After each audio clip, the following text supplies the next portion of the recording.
ಇನ್ನು PSI ನೇಮಕಾತಿಯಲ್ಲಿ ಹಗರಣ ನಡೆದಿದ್ದು ನಿಮಗೆಲ್ಲ ತುಂಬ ಚೆನ್ನಾಗಿ ಗೊತ್ತೇ ಇದೆ. ಈಗ ಈ ವಿಚಾರಕ್ಕೆ ಸಂಬಂಧಪಟ್ಟಂತೆ ಮಾಜಿ DCM ಅಶ್ವಥ್ ನಾರಾಯಣ್ ಅವರ ವಿಚಾರಣೆ ನಡೆದಿದೆ.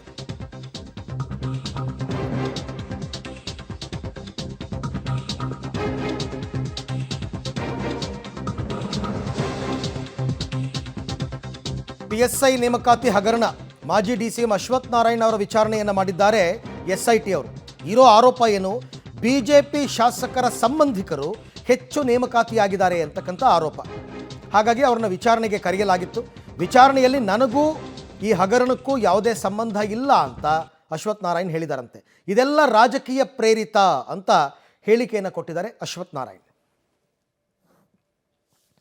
ಗೊತ್ತಿಲ್ಲ ನನಗೆ, ಅದು ಪ್ರೊಸೀಜರ್ ಅವರೇನು ಯಾವ ಉದ್ದೇಶಕ್ಕೆ ಕರೆದಿದ್ದಾರೋ ಗೊತ್ತಿಲ್ಲ. ಅವ್ರಿಗೇನು ಮಾಹಿತಿ ಸಿಕ್ಕಿದೆ ಗೊತ್ತಿಲ್ಲ. ತನಿಖೆ ಮುಗ್ದಿಲ್ಲಲ್ಲ, ಇನ್ನು ತನಿಖೆ ಮುಗಿಯೋವರೆಗೂ ಅವರು ಏನೆಲ್ಲ ಮಾಹಿತಿಗಳು ಸಿಗ್ತವೆ ಅದರ ಆಧಾರದ ಮೇಲೆ ಯಾರನ್ನೋ ಕರೀತಾ ಇರ್ತಾರೆ. ಅಶ್ವಥ್ ನಾರಾಯಣ್ ಅವ್ರ ಬಗ್ಗೆ ಏನು ಮಾಹಿತಿ ಸಿಕ್ಕಿದೆಯೋ ನನಗೆ ಗೊತ್ತಿಲ್ಲ ನನಗೆ, ಅದು ಪ್ರೊಸೀಜರ್ ಅವರೇನು ಯಾವ ಉದ್ದೇಶಕ್ಕೆ ಕರೆದಿದ್ದಾರೋ ಗೊತ್ತಿಲ್ಲ. ಅವ್ರಿಗೇನು ಮಾಹಿತಿ ಸಿಕ್ಕಿದೆ ಗೊತ್ತಿಲ್ಲ. ತನಿಖೆ ಮುಗ್ದಿಲ್ಲಲ್ಲ, ಇನ್ನು ತನಿಖೆ ಮುಗಿಯೋವರೆಗೂ ಅವರು ಏನೆಲ್ಲ ಮಾಹಿತಿಗಳು ಸಿಗ್ತವೆ ಅದರ ಆಧಾರದ ಮೇಲೆ ಯಾರನ್ನೋ ಕರೀತಾ ಇರ್ತಾರೆ. ಅಶ್ವಥ್ ನಾರಾಯಣ್ ಅವ್ರ ಬಗ್ಗೆ ಏನು ಮಾಹಿತಿ ಸಿಕ್ಕಿದೆಯೋ ನನಗೆ ಗೊತ್ತಿಲ್ಲ. ಅಲ್ಲ, ಗೃಹ ಸಚಿವರಿಗೆ ಪ್ರತಿಯೊಂದು ಕೂಡ ಬ್ರೀಫ್ ಮಾಡಬೇಕು ಅಂತ ಏನಿಲ್ಲ. ಒಂದೊಂದು ಹಂತದಲ್ಲಿ ಅವ್ರಿಗೆ ಮಾಹಿತಿ ಹೋಗ್ತಾ ಇರುತ್ತೆ ಅಷ್ಟೇ. ಏನೋ ಒಂದು ಮೇಜರ್ ಟ್ವಿಸ್ಟ್ ಸಿಕ್ಕಿದಾಗ, ಮೇಜರ್ ಅಪ್ಡೇಟ್ ಸಿಕ್ಕಿದಾಗ ಕೊಡ್ತಾರೆ.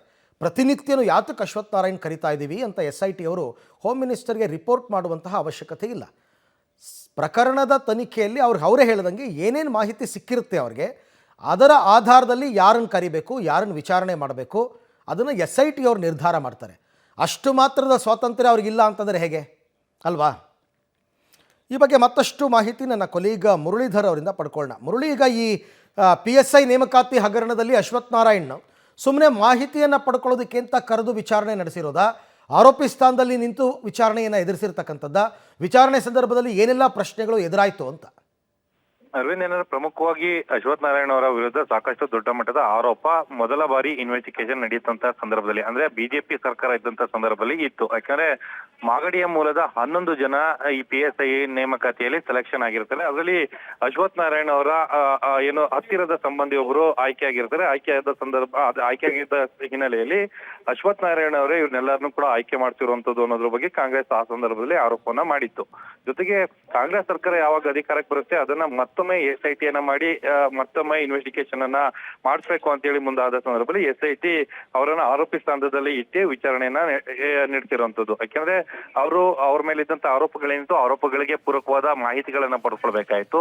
ಮಾಹಿತಿಗಳನ್ನ ಪಡ್ಕೊಂಡು ಮುಂದಿನ ಪ್ರಕ್ರಿಯೆಗಳೇನಿತ್ತು ಆ ಪ್ರಕ್ರಿಯೆಗಳನ್ನ ತಿಳ್ಕೊಳ್ಳೋ ಪ್ರಯತ್ನಕ್ಕೆ SIT ಮುಂದಾಗಿತ್ತು. ಅಂದ್ರೆ 11 ಜನ ನೇಮಕಾತಿ ಆಗಿದ್ದಂಥದ್ದು, ಜೊತೆಗೆ ನಿಮ್ಮ ಸಂಬಂಧಿ ನೇಮಕಾತಿ ಸಂಬಂಧಪಟ್ಟಂತೆ ಏನಾದ್ರೂ ಇನ್ಫಾರ್ಮೇಶನ್ ಇದೆಯಾ ಅನ್ನೋದ್ರ ಬಗ್ಗೆ ಮತ್ತು ನಿಮ್ಮ ವಿರುದ್ಧ ಇರುವಂತಹ ಆರೋಪಗಳಿಗೆ ಯಾವ ರೀತಿಯ ಸಮಜಾಯಿಷಿಯನ್ನ ಕೊಡ್ತೀರಿ ಅಂತೇಳಿ ವಿಚಾರಣೆಗೊಳಪಡ್ತ ಸಂದರ್ಭದಲ್ಲಿ ಇದರ ಬಗ್ಗೆ ಮಾಹಿತಿಗಳನ್ನ ಅಶ್ವಥ್ ನಾರಾಯಣ್ ಅವರು SIT ತನಿಖಾಧಿಕಾರಿ ಮುಂದೆ ಕೊಟ್ಟಿರುವಂತದ್ದು. ಇದೊಂದು ರಾಜಕೀಯ ಪ್ರೇರಿತ, ಇದಕ್ಕೂ ನನಗೂ ಯಾವುದೇ ರೀತಿಯ ಸಂಬಂಧಗಳು ಇಲ್ಲ.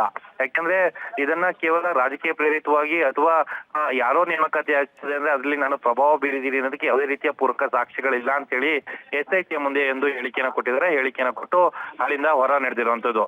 ಸದ್ಯಕ್ಕೆ ಅಶ್ವಥ್ ನಾರಾಯಣ್ ಅವರ ವಿಚಾರಣೆ ಆಗಿದೆ. ಅವರ ಪಾತ್ರದ ಬಗ್ಗೆ ಯಾವುದೇ ರೀತಿಯ ಮಾಹಿತಿಗಳು ತನಿಖಾಧಿಕಾರಿಗಳ ಮುಂದೆ ಬಹಿರಂಗ ಆಗಿಲ್ಲ. ಆ ಹಿನ್ನೆಲೆಯಲ್ಲಿ ಅವರ ಹೆಸರನ್ನು ಕೂಡ ಬಹುತೇಕ ಕೈ ಬಿಡುವಂತ ಸಾಧ್ಯತೆಗಳು ಕೂಡ ಇರುವಂತದ್ದು. Arvind, right, thank you Murali, ತಮ್ಮ ಎಲ್ಲ ಮಾಹಿತಿಗಾಗಿ ಧನ್ಯವಾದ. ಅಶ್ವಥ್ ನಾರಾಯಣ್ ಅವರನ್ನ ಆರೋಪಿ ಸ್ಥಾನದಲ್ಲೇ ನಿಲ್ಲಿಸಿ ಕರೆಸಿರ್ತಕ್ಕಂಥ ವಿಚಾರಣೆ ಇದು.